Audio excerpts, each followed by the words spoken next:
नमस्ते दोस्तों, कैसे हैं आप सब। मैं बहुत अच्छी हूँ। आशा करती हूँ आप लोग भी अच्छे होंगे। और मैंने अपने दोनों बच्चों को सुला दिया है और अभी बजने वाले हैं 12। सिर्फ 15 मिनट बाकी हैं और दोनों बच्चे मेरे सो रहे हैं। ये दोनों 2 बजे तक तो आराम से सोएंगे।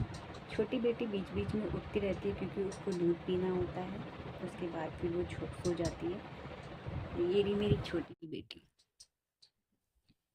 बड़ी बेटी की तबीयत बहुत खराब है। उसको खांसी जुकाम बुखार सब हो रखा है। कल दवाइयाँ लेके आई हैं। और सो दोस्तों, कल मैंने ब्लॉग बनाया था कि बहुत ज़्यादा प्रॉब्लम्स हो रही हैं। सब चीज़ मैंने उस ब्लॉग में बनाया है, बताया है उस ब्लॉग में। तो दोस्तों, सच में बहुत ज़्यादा प्रॉब्लम्स हो रही हैं हमारे साथ। सबसे ज़्यादा प्रॉब्लम तो मेरे साथ हो रही है। क्या कंडीशन हो रही है वो आप लोग अगर मेरे वीडियोस को रोज रोज देखते हैं तो आप लोगों को अच्छे से पता होगा कि कितनी ज़्यादा प्रॉब्लम्स हो रही हैं। आप लोग मेरी वीडियोस को देख सकते हैं मेरे चैनल पे आर्किटेक्ट लाइफ 17 पर। इस पे मैं सारे वीडियोस अपने जो फैमिली में हो रहा है, मेरे साथ हो रहा है, जो मेरे ससुराल वाले मेरे साथ कर रहे हैं, वो सब चीज़ें बताती हूँ क्योंकि मैं नहीं चाहती कि अचानक से ऐसा कुछ मेरे साथ हो जाए जो मैं आप लोगों को नहीं बता पाऊँ, फिर मेरे पे लक्षण लगे कि ऐसी थी वैसी थी, झूठ बोलती थी वगैरह वगैरह। इसलिए मैं डेली अपडेट देती रहती हूँ अपनी लाइफ में जो चल रहा है। क्योंकि मुझे मालूम है कि मेरी जो फैमिली है, मेरा जो ससुराल मिला है, वो बिल्कुल ही बेकार मिला है। सास ससुर की गलती नहीं दूंगी क्योंकि सास ससुर मेरे ठीक हैं, जो भी है जैसे भी है। उम्मीदें उनको भी होती है बहुओं से, और बहुओं को भी उम्मीद होती है अपने सास ससुर से। लेकिन बीच में टपक पड़ती है नंदे, और मेरी 3 नंदे हैं जिनमें से एक की शादी हो रखी है। वो अपने घर में कम रहती है, ससुराल में कम रहती है, मायके में ज़्यादा रहती है। और जब वो मायके आती है तो बस चुगलियाँ, कानाफूसी, सास ससुर को मेरे भड़काना मेरे खिलाफ। और जो 2 नंदे हैं उनमें से एक सबसे बड़ी नंद है जो मेरे से भी बड़ी है। वो नंद, उनकी शादी हो गई थी, उनका पति छोड़ के चला गया था। उसके बाद से वो अभी तक कुंवारी, मतलब उसके बाद से उन्होंने अभी तक शादी नहीं की। बुढ़ापा छा गया उनको। लेकिन वो भी मेरे पीछे पड़ गई हाथ धो के। छोटी नंद है, वो तो दोनों बहनों का साथ देती है, वो भी हाथ धो के पीछे पड़ी हुई है। देखिए, जहाँ नंदे होती हैं उनको होना चाहिए कि वो मिलजुल के रहें। जैसे आप बेटी हैं अपने घर की, वैसे ही मैं भी किसी की बेटी हूँ, शादी करके आई हूँ, अपना घर बसा रही हूँ। अपना घर बसा रखा है मैंने, अच्छा खासा मेरा जिंदगी चल रहा था, लेकिन इन तीनों ने एकदम बर्बाद करके रख दिया। मेरी शादी को हो गए हैं 4 साल, और इस 4 साल में इतना सब कुछ हो गया है मैं बता नहीं सकती। मेरा जो शादी के बाद का लाइफ था वो एकदम खराब हो गया है, सिर्फ मेरी इन 3 नंदों की वजह से। मैं अपनी सास ससुर की गलती नहीं दूंगी क्योंकि मेरे वो सास ससुर बहुत अच्छे हैं। उन्होंने मेरे साथ अभी तक कुछ बुरा नहीं किया। हाँ, थोड़ी बहुत खटपट होती रहती है जो ससुराल में नॉर्मल बात है होना। इस चीज़ को मैं ज़्यादा दिल पे नहीं लेती। वो ठीक हो जाती हैं अगर मेरी नंदे ना भड़काए ना, तो एकदम ठीक रहेंगी मेरे सास ससुर दोनों। और जब मेरी जिसकी शादी हो गई है वो नंद आती है, पूरे घर को तहस नहस करके चली जाती है। आएगी 7 7 8 8 महीने यहाँ रहेगी, जाएगी अपने ससुराल में 6 7 दिन के लिए रहेगी, फिर रिटर्न आ जाती है।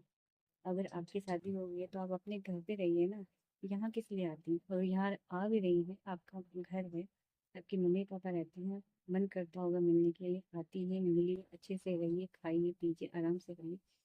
पर जिसकी जिंदगी अच्छी चल रही है, शादीशुदा जिंदगी जिंदगी अच्छी चल रही है, उसको तो चलने दीजिए। वो बर्बाद करने पे तुली रहती है। वो एकदम से जिंदगी झंड बना के रख दी है मेरी। इन तीनों ने ही जिंदगी झंड बना के रख दी है मेरी, मैं क्या बताऊँ। इनकी वजह से ससुराल में रहने का 1% भी मन नहीं करता। लेकिन अगर मैं ही नहीं रहूँगी तो मैं अपना घर कैसे बसाऊंगी। मेरा घर तो उजड़ ही जाएगा। मेरे 2 छोटे छोटे बच्चे हैं, उनको लेके कहाँ रहूँगी। हस्बैंड के साथ नहीं रहूँगी तो कहाँ जाके रहूँगी। तो ऐसा ऐसा मेरे साथ हो रहा है। बहुत ज़्यादा रोज़ लड़ाइयाँ होती हैं। पूरा गांव तमाशा देखता है। 4 साल से कभी मैंने लड़ाई नहीं की, मैं चुप रही कि मैंने कहा अब सही हो जाएगा, अब ठीक हो जाएगा, अब सब अपनी घर चली जाएंगी, अब नहीं बीच में दरार पड़ेगी। लेकिन कंडीशन ऐसी हो जाती है कि जो जिसको हम बर्दाश्त नहीं कर सकते, ऐसा हो जाता है। और ऐसा मेरे साथ हो रहा है अभी। बहुत ज़्यादा लड़ाइयाँ हो रही है घर में, कलेश का माहौल बना हुआ है पूरी तरह से। सास ससुर भी मेरे अगेंस्ट हो गए हैं। कोई बात नहीं, हो जाने दो, उनकी गलती नहीं है। जब 24 घंटे आपका कोई काम भरेगा तो थोड़ा बहुत तो असर होगा ही। ऐसा कंडीशन हो गया है कि मेरी बातें सबको चुभने लग गई हैं। यहाँ तक कि मेरे हस्बैंड भी मेरी बात नहीं सुनते हैं, उनको भी मेरी बातें चुभने लग गई हैं। वो बोलते हैं पहले मेरी मम्मी पापा, मेरी बहनें, फिर तुम हो, उसके बाद कोई होगा। तो ठीक है, सबसे पहले आपकी मम्मी पापा आपके लिए बहुत इम्पोर्टेंट है, मैं मानती हूँ। पर उतने ही इम्पोर्टेंट मैं भी हूँ, क्योंकि आपके मम्मी पापा जब नहीं रहेंगे तो साथ में मैं आपके रहूँगा, मैं आपके साथ रहूँगी। ज़िंदगी मेरे भरोसे चलनी है। आपकी बहनें इसमें कुछ नहीं करेंगी कि बहनें आपका साथ नहीं देंगे हमेशा ज़िंदगी भर के लिए। जो भी करना है मुझे करना है। आप साथ दीजिए, लेकिन एक हद तक दीजिए जहाँ तक इंसान बर्दाश्त कर सके, इतना आप उनका साथ दीजिए। माँ बाप का क्या है, वो तो बूढ़े हो चुके हैं, कुछ साल की ज़िंदगी है। वो बोलेंगे तो मैं सह लूँगी, लेकिन अगर मेरी नंदी बोलेंगी तो मेरे से नहीं बर्दाश्त होगा। मैं बोल देती हूँ, चाहे किसी को अच्छा लगे चाहे किसी को ना अच्छा लगे। वही चीज़ इन लोगों को चुभती है, यही चीज़ इन लोगों को खटकती है। ये लोग इसलिए मुझे एकदम परेशान करके रख दिए हैं कि मुझे आज अपने ब्लॉग में ये सारी बातें बतानी पड़ती है, ये सारी बातें बोलनी पड़ती हैं, जो कि मैं नहीं चाह रही थी कि ये सब चीज़ें मैं बोलूँ। लेकिन भगवान ना करे कभी कुछ ऐसा हो तो सबको ये सब पता हो कि मैं गलत कहीं नहीं थी। तो दोस्तों, वैसे भी मुझे बहुत सारे काम करने हैं। घर की सफाई करनी है, मेरा कमरा पूरा बिखरा हुआ है। मैं नहा धो के खा ली हूँ, खाना वाना खा लिया है, बच्ची को खिला दिया है, छोटी बेटी को सुला दिया है। मेरे कमरे का हाल भी देख लो आप लोग। ये छोटा सा मेरा कमरा है। हमारा घर पूरा मिट्टी का है, बस मेरे कमरे में फर्श हो रखा है। और चल रही है जिंदगी, देखते हैं कब तक ऐसी कटेगी जिंदगी।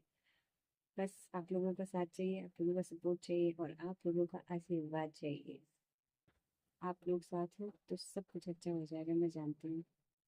तो प्लीज़ मेरी वीडियोस को ऐसे ही देखा कीजिए, और चैनल को सब्सक्राइब कर लीजिए, और जो मेरी वीडियोस आपको अच्छी लगती है उनको लाइक ज़रूर कीजिए। और अगर आपको कुछ बात करनी है, मुझसे कुछ पूछना है, तो आप लोग मेरे कमेंट बॉक्स में आगे कमेंट कर सकते हैं, जिसका मैं रिप्लाई ज़रूर देती हूँ। सो दोस्तों, मिलते हैं नेक्स्ट ब्लॉग में, तब तक के लिए बाय बाय।